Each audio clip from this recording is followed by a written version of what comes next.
Maria! Shalom, shalom! Tudo bem com você? Vamos continuar o nosso estudo do primeiro livro de Samuel na Bíblia. Dessa vez eu recomendo que você abra a sua Bíblia e acompanhe junto comigo, porque nós vamos ler um trecho juntos e aí assim eu consigo exemplificar melhor para você a tradução de algumas coisas e você pode anotar num papelzinho ou até na sua própria Bíblia para não se esquecer depois, porque algumas Bíblias elas trazem uma tradução um pouquinho diferente da outra, certo? Nós falamos no vídeo anterior o contexto histórico que o livro de Samuel foi escrito na disputa entre Israel e Judá, o primeiro e o segundo livro de Samuel. Depois nós falamos um pouco sobre o capítulo 1. Hoje nós vamos passar um pouco sobre o capítulo 2 e adentrar um pouco mais no capítulo 3. Vamos fazer como de costume, fazemos uma oração inicial chamando o Espírito Santo, estudamos a Bíblia, tiramos um pensamento de fogo da Beata Helena Guerra e fazemos a oração final, certo? Em nome do Pai, do Filho e do Espírito Santo, amém. Vem Espírito Santo de Deus sobre nós para que todas as palavras ditas aqui sejam tocadas em nosso coração, na nossa mente, com a vossa sabedoria, para que nós possamos levar adiante as palavras do Deus Javé. Que as palavras ditas pela minha boca e entrem nos ouvidos de quem ouve, de acordo com a vossa santa vontade. Amém. Vamos lá? Abrindo a sua Bíblia no primeiro livro de Samuel, capítulo 2, você vai observar que traz uma oração linda, gente, linda, feita por Ana, mãe de Samuel, que tinha prometido a Deus que entregaria o seu filho se ela conseguisse conceder, porque ela era estéril. Deus deu para ela essa graça e ela voltou ao templo, deixou sua preciosidade maior, que era Samuel. E depois retrata que ela voltava uma vez por ano no templo para levar sacrifícios a Javé e também para entregar para Samuel, seu filho, uma túnica nova. E essa túnica era de linho, era um éfode de linho. Isso significa que ela via seu filho como um futuro sacerdote, não como um profeta propriamente dito, porque só os grandes sacerdotes utilizavam esse tipo de túnica ali nos templos, né? Nos momentos mais preciosos. Então utilizavam essa túnica que Ana levava todo ano para o seu filho. E esse cântico de Ana é maravilhosamente lindo. Ela faz pequenas insinuações do que virá acontecer depois com os filhos e os descendentes de Eli e a disputa propriamente dita entre Israel e Judá. Dá uma lida, você vai ver que ela vai dizer sobre como Javé é grandioso, como a mão de Deus pesa sobre aqueles que são injustos e como ela glorifica aqueles que são fiéis, assim como ela foi. Fala sobre que não é pela força que o homem triunfa na guerra. Depois a gente vai entender melhor sobre isso. E enfim, adiante também vai trazer o capítulo 2 para nós, que a fé de Ana foi tão grande, Deus glorificou tanto esse amor, essa entrega que ela teve, que ela vai ter mais filhos, meninos e meninas. Olha só que lindo, né? E aí vai vir a primeira conversa escrita aqui no livro de Samuel de Deus com Eli, onde Deus vai dizer para Eli que os filhos dele estão tendo um mau comportamento e ele não está fazendo nada para isso. E também retrata pela uma das primeiras vezes que Eli era um homem velho. E vai trazer várias vezes sobre ele ser um homem velho, sobre a cegueira de Eli, os olhos já não enxergavam mais tão bem assim, ele estava cansado. E quando retrata essa cegueira, essa velhice de Eli, não é apenas pela sua idade avançada, mas simbolicamente mostra como não funcionava mais nas tribos de Israel serem governadas por juízes, já estava defasado, ainda mais porque ele estava tampando o sol com a peneira diante dos erros gravíssimos dos seus filhos, dos sacerdotes do templo, que utilizavam os sacrifícios do povo para benefício próprio. Retrata aqui em detalhes que o povo levava a carne e a gordura na época simbolizava a queima dela, o derretimento dessa gordura, que saía uma fumaça e ia até os céus, como a remissão dos pecados do povo. Então as pessoas levavam o novilho, o bezerro, enfim, mais gordo que tinha, para queimar essa gordura como forma de sacrifício a Deus. E o que os filhos de Eli faziam, Ofni e Finéias? Eles pegavam essa gordura e retiravam, não deixavam queimar. Por quê? Depois eles pegavam essa gordura e comercializavam. E também retrata uma coisa ainda mais difícil de ler, que eles obrigavam as mulheres que iam até a tenda orar a se deitarem com eles. Olha só. E Eli sabia dos erros dos filhos, porque o povo comentava, Israel comentava e fingia que não estava vendo. Teve até um momento que ele chamou os filhos para conversar e perguntou: por que vocês estão fazendo isso? Tá todo mundo falando, né? E aí não adiantou de nada. Ele não teve uma opressão diante dos filhos mais severa, de acordo com a Bíblia, porque ele estava cansado, porque ele era velho. Novamente eu repito para você que essa velhice também simboliza a velhice do sistema que não funcionava mais, certo? E aí vai tratar bastante assim desses detalhes. Mais para frente a gente vai falar sobre Deus dizendo diretamente a Eli que os filhos dele iam morrer no mesmo dia e que ele não teria mais descendentes anciãos. Ou seja, apesar de Deus ter prometido ao pai de Eli que sempre estaria presente diante deles e eles sempre estariam ali no templo cuidando da Arca da Aliança, recebendo os sacrifícios do povo, isso não iria mais acontecer, porque eles estavam sendo desobedientes e se aproveitando do povo. E Eli estava preferindo o benefício próprio do que o próprio Deus. Então, vai retratar bem, eu convido você a ler. E agora nós vamos adentrar no capítulo 3, que é muito lindo. A primeira vez, certamente escrita, que Samuel conversa com Javé. Olha que coisa mais linda. Capítulo 3 do primeiro livro de Samuel. O menino Samuel servia a Javé sobre as ordens de Eli. Então ele era um garoto, né, que estava lá no templo, era muito querido por todos e servia a Deus, conforme o Eli, que era um bom sacerdote, apesar da omissão com os filhos, orientava ele. A palavra de Javé se manifestava raramente nesse tempo e as visões não eram frequentes. Isso significa que Samuel ainda não era um profeta apto para começar os seus trabalhos. Ele ainda não tinha tido profecias. Ele estava no início da carreira, digamos assim, né? Certo dia, Eli estava deitado em seu lugar. Seus olhos começavam a enfraquecer e ele já não podia enxergar. Novamente traz essa cegueira de Eli que eu comentei com vocês.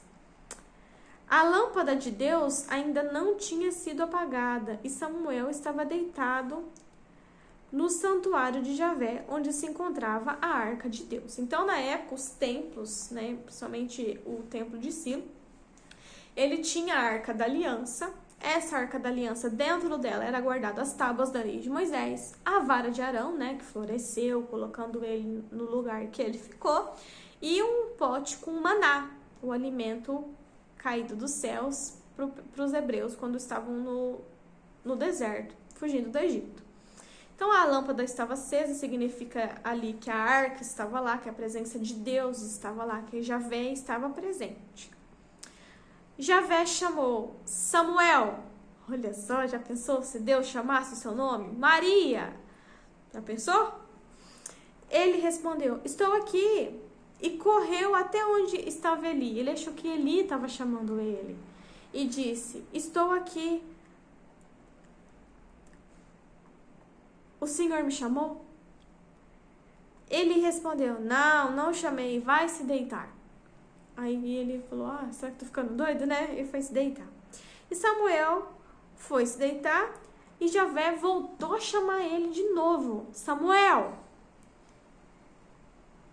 E aí Samuel se levantou e foi até onde Eli estava e disse, estou aqui, o Senhor me chamou de novo.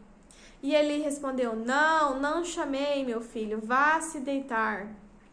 Samuel ainda não tinha conhecimento de Javé e a palavra de Javé ainda não lhe tinha sido revelada. Olha só, Samuel nunca tinha ouvido a voz de Deus propriamente dita. Olha como que retrata aqui pra gente que nós temos que aprender a reconhecer a voz de Deus da voz dos homens. Mesmo Samuel sendo um bom menino, que servia a Javé, que fazia tudo muito diferente dos filhos de Eli, ele ainda não tinha ouvido a voz de Deus. Ele ainda não sabia distinguir a voz de Deus da voz de Eli, que era o sacerdote que guiava ele.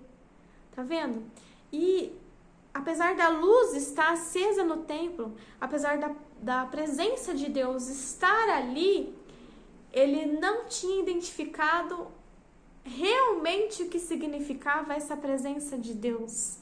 Quantas vezes nós vamos na missa, na hora da comunhão, a gente sabe que Jesus está ali, que é o corpo e o sangue de Cristo, mas a gente várias vezes vai embora para casa e não sente que verdadeiramente Jesus está ali. Samuel estava no templo, Deus estava no templo, representado pela Arca da Aliança, mas ele não tinha esse conhecimento ainda, essa abertura de ouvidos, de olhos, de coração, de sabedoria para saber que Javé estava ali. Então, a palavra de Javé ainda não lhe tinha sido revelada, significa isso. Javé chamou Samuel pela terceira vez. Olha a paciência e a insistência de Deus. Samuel se levantou, foi aonde ele estava de novo e lhe disse, estou aqui, o Senhor me chamou. Eli percebeu então que era Javé quem estava chamando o menino. Até Eli, que era experiente, precisou da terceira vez da chamada de Javé, para reconhecer que era Deus que chamava Samuel. E aí sim ele orientou Samuel. Vá e fique deitado. Se alguém chamar você de novo, diga, fala, Javé, que teu servo escuta. Eu gosto muito dessa parte da missa, quando a gente fala que teu servo escuta. Fala-me, Senhor, que teu servo escuta. É muito lindo. E Samuel foi se deitar no seu lugar. Javé se apresentou e o chamou como antes. Samuel, Samuel. Então Samuel respondeu, fala que o teu servo escuta. Que lindo. Javé disse a Samuel, olhe, vou fazer uma coisa tal em Israel que o ouvido de todos os que ouvirem vai ficar zunindo. O que significa ouvido ficar zunindo? Esse ouvido ficar zunindo é um som forte e prolongado. Sabe quando fica no ouvido da gente, que parece que não vai acabar, que é bem prolongado? Então Deus fala para Samuel que ele vai fazer algo tão grandioso em Israel que todo mundo vai ouvir, que vai ficar esse som para sempre, vai ser difícil de esquecer. E continua, nesse dia vou executar contra Eli e sua família tudo que anunciei do começo ao fim. Quando a Bíblia traz nesse dia, naquele dia, significa que é um momento específico, determinado, que tem começo, meio e fim. Então, nesse dia, uma coisa que vai ter um começo e vai ter um fim. E no capítulo 2 anterior, Deus já tinha falado a Eli que ele ia fazer isso. E ele, mesmo assim, ignorou a voz de Deus e omitiu os erros de seus filhos. Então, Deus disse aqui, eu vou executar contra ele, sua família, seus filhos, o que eu já anunciei, o que eu já falei, do começo ao fim. Comunique a Eli que eu estou condenando, que dor, não é? Condenando a família dele para sempre, porque ele sabia do pecado com que seus filhos estavam menosprezando a Deus e não os repreendeu. Por isso, eu juro à família de Eli que essa injustiça nunca será perdoada, nem com sacrifícios, nem com oferendas. Não tem nem o que dizer para vocês, né? Se Deus disse uma palavra tão forte e tão irreversível, é importante para nós compreendermos que Ele tem paciência conosco, Ele nos ama, Ele avisa. Se a gente realmente coloca o mundo, o benefício próprio, acima do nosso amor por Ele, do começo ao fim, a justiça dele é feita e é irreversível. Esse capítulo 3 nos traz tanto o amor de Deus com Samuel, e o amor de Samuel, a obediência dele diante de Deus, mas tanto um convite para nós fazermos um belo exame de consciência diante das nossas ações. E principalmente diante das nossas omissões, porque quem cala consente. Então, se tem alguém na sua família que faz algo que não é do agrado de Deus, você tem algum amigo, ou você mesmo finge que não está vendo, isso é um pecado. Os seus amigos, a sua família vai receber, muito provavelmente, a justiça de Deus e você vai cair junto com eles, porque você sabia que estava errado e não fez nada, não repreendeu, como Eli. Então é um belo exame de consciência esse capítulo 3. Samuel continuou deitado até de manhã. Imagina, né? Não deve nem ter conseguido dormir. Depois abriu as portas da casa de Javé. Estava com medo de contar a visão a Eli. É claro, né? Imagina chegar a Eli e disser assim que os descendentes dele iriam morrer e ia acabar e Deus ia colocar justiça sobre ele. Com certeza era só um menino e sentiu medo. Mas Eli o chamou. Samuel, meu filho. Samuel respondeu, estou aqui. Ele perguntou, o que foi que ele disse a você? Não me esconda nada. Que Deus o castigue se você me esconder alguma coisa do que ele disse. Então Samuel contou tudo sem esconder nada. E Eli comentou, ele é Javé. Ele é Deus, que ele faça o que lhe parecer melhor. Então, eu interpreto, particularmente uma interpretação pessoal aqui, até uma certa ignorância de Eli.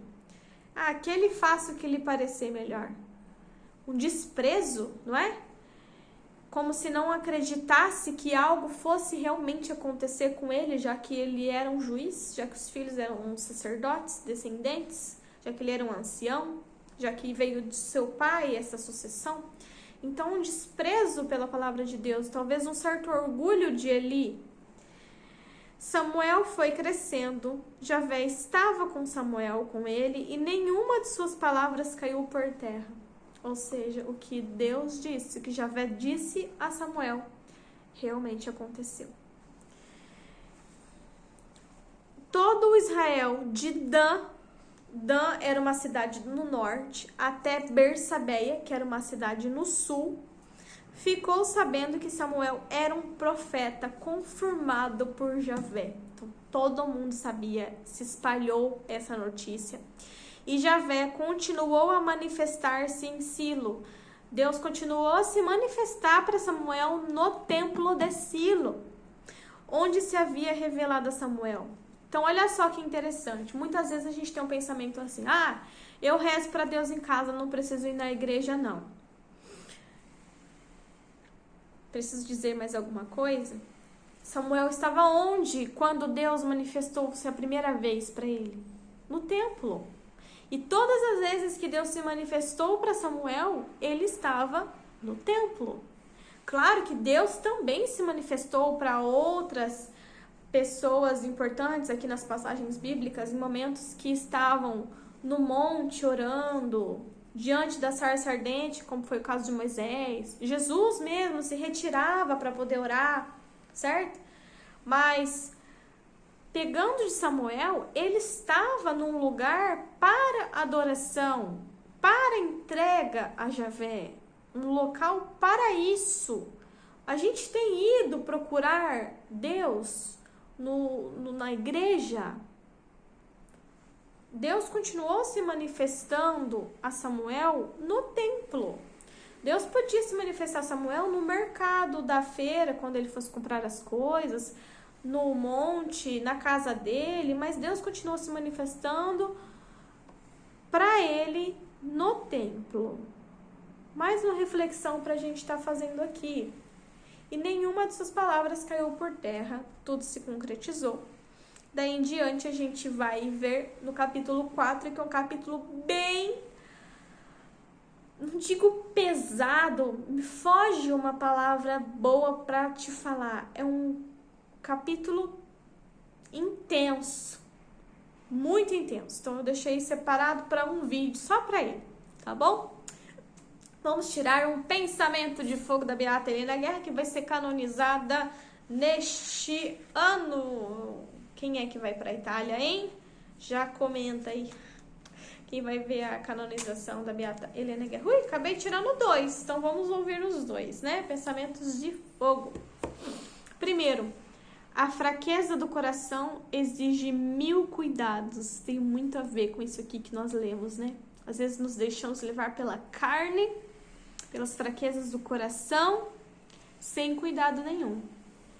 E a próxima frase: virá um dia em que o que agora você faz, pensa ou diz, deverá apresentar a Deus. Não preciso nem dizer mais nada. A frase disse por si só. O julgamento virá diante de todos nós, assim como o julgamento foi sobre Eli. O julgamento de Deus sobre Eli.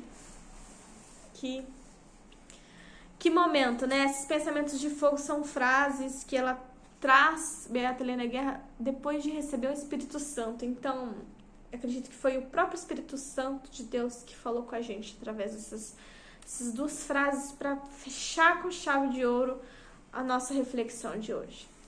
Vamos fazer uma oração para poder finalizar? Querido Deus, Javé dos exércitos, que possamos ser obedientes a Ti, assim como Samuel era. Que possamos servir o vosso templo, a vossa igreja, a vossa morada, assim como Samuel serviu o templo de Silo. Que possamos abrir os nossos ouvidos, olhos e corações para distinguir a sua voz e a sua vontade da nossa própria e da dos homens. Que não possamos omitir os nossos erros diante de vós e nem os erros dos nossos amigos, familiares e descendentes. Que possamos sempre estarmos atentos e vigilantes até o último dia de nossas vidas, para que no nosso julgamento final possamos estar em paz diante da vossa presença. Amém. Muito obrigada. Nós nos vemos no próximo capítulo.